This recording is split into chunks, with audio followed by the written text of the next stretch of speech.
2. English civilization. The 21 months Engels now spent in England had the same significance for him as the year spent in Paris had for Marx. Both of them had gone through the German philosophic school, and whilst abroad they came to the same conclusions. But whilst Marx arrived at an understanding of the struggles and the demands of the age on the basis of the French Revolution, Engels did so on the basis of English industry. England had also gone through its bourgeois revolution, a century before France in fact, but just on that account the English bourgeois revolution had taken place under far less developed conditions, finally resolving itself into a compromise between the aristocracy and the bourgeoisie, which resulted in the setting up of a joint monarchy. The English middle class was not compelled to wage such a long and bitter struggle with the monarchy and the aristocracy as fell to the lot of the Third Estate in France. But whereas French historians realized the class nature of the struggle of the Third Estate only on subsequent consideration, the idea of the class struggle in England sprang up, so to speak, spontaneously when the proletariat took up the struggle against the ruling classes at the time of the Reform Bill in 1832. This difference is explained by the fact that in England large-scale industry had ploughed up the country far more deeply than was the case in France. In an almost visible process of development, English industry had destroyed old classes and created new ones. The internal structure of modern bourgeois society was much more clearly visible in England than in France. Studying the history and character of English industry, Engels learned that economic factors, though they had played no role in historical research, or at the utmost a very minor one, represented a decisive historical force, at least in the modern world, and that they formed the basis for the development of existing class antagonisms, where these class antagonisms were completely formed thanks to the development of large-scale industry. They represented the basis for the development of the political parties and the political struggles, and thus the basis for the whole of political history. The fact that Engels directed his attention primarily to the economic field was largely the result of his profession. His contribution to the Deutsch-Französische Jahrbuch was a criticism of national economy, whilst Marx's contribution was a criticism of the philosophy of law. Engels' contribution is written with all the avidity of youth, but it reveals an unusual maturity of judgment. It remained the privilege of the German professorial Philistines to dub it an utterly confused worklet, whilst Marx declared it to be a brilliant sketch.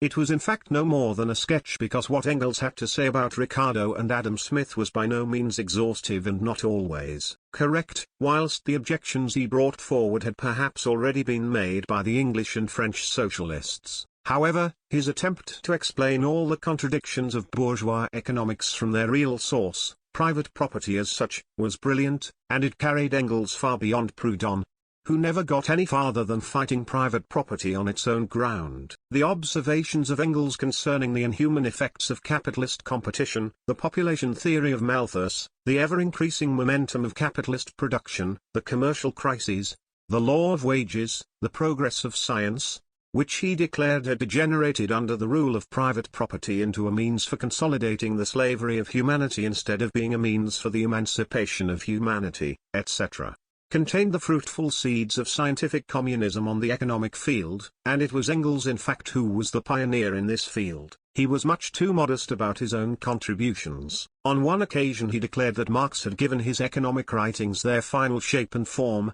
on another occasion that Marx was greater, saw farther, saw more and saw more quickly than all of us, and on a third occasion that Marx would have discovered what he, Engels, had discovered in any case. However, the fact remains that in the beginning Engels gave and Marx received on that field on which, in the last resort, the decisive struggle must be fought out and is being fought out. There is no doubt that Marx was philosophically the greater of the two and that his brain was more highly trained. If one cares to seek amusement in a childish game of ifs and whens with no relation to serious historical research, then one may let one's imagination loose on the question of whether Engels could have solved alone the problem which both men solved. Whether he could have solved it in its more complicated French form in the way that Marx did. However, a fact which has been unjustly overlooked is that Engels solved the problem in its simpler English form none the less happily. If one regards his criticism of political economy exclusively from the economic standpoint, then it is open to certain objections. But that which gives it its essential character and makes it a fundamental advance in economic knowledge is the treatment its author owes to the dialectical school of Hegelian philosophy. The philosophic starting point can be seen still more clearly in Engels' second contribution to the Deutsch-Französische Jahrbuch. Here he describes the situation in England on the basis of one of Carlyle's books, declaring it to be the only book worth reading out of the literary harvest of a whole year. A literary poverty in characteristic contrast to the literary riches of France. He adds a note with reference to what he describes as the intellectual exhaustion of the English aristocracy and bourgeoisie. The educated Englishman, who was regarded on the continent as the measure of the English national character, was, he declared, the most contemptible slave under the sun and stifled by prejudices, particularly of a religious nature. The only decent section of English society is that one unknown to the continent, the workers, the pariahs of England, the poor, despite their coarseness and demoralization. England's hope for salvation lies in them. They are uneducated, but they have no prejudices and they represent good material for education. They have still sufficient vitality for a great national movement. They have still a future. Engels then pointed out, using the expression of Marx, that philosophy was beginning to sink deep into the naive mass of the people.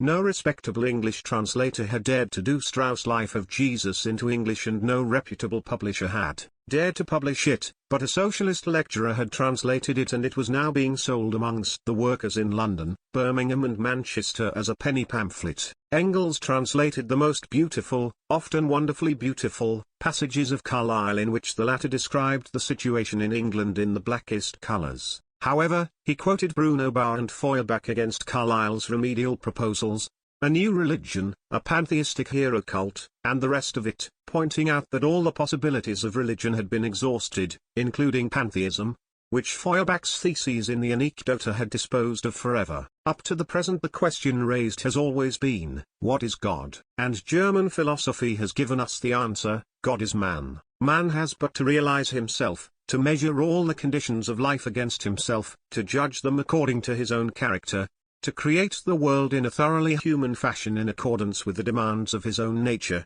and he has solved the riddle of our age. Marx immediately interpreted Feuerbach's man as the character of man, the state, society, whilst Engels interpreted the character of man as his history.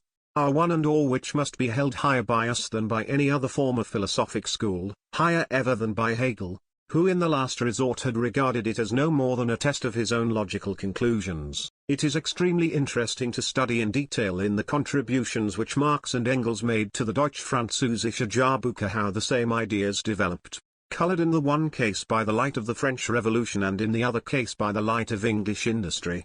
The two great historic transformations from which the history of modern bourgeois society dates, but essentially the same. Marx arrived at a realization of the anarchic character of bourgeois society from the rights of man, whilst Engels declared that competition was the chief category of the economist.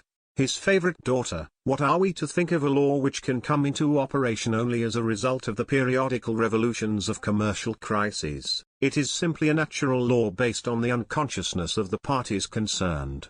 Marx came to the conclusion that the emancipation of humanity would be achieved only when man had become a social being through the organization of his forces proprius as social forces, whilst Engels declared, produce consciously as men and not as atomized individuals without social consciousness, and you will have overcome all artificial and untenable contradictions. One observes that the agreement between the conclusions of Marx and Engels extends almost to the letter.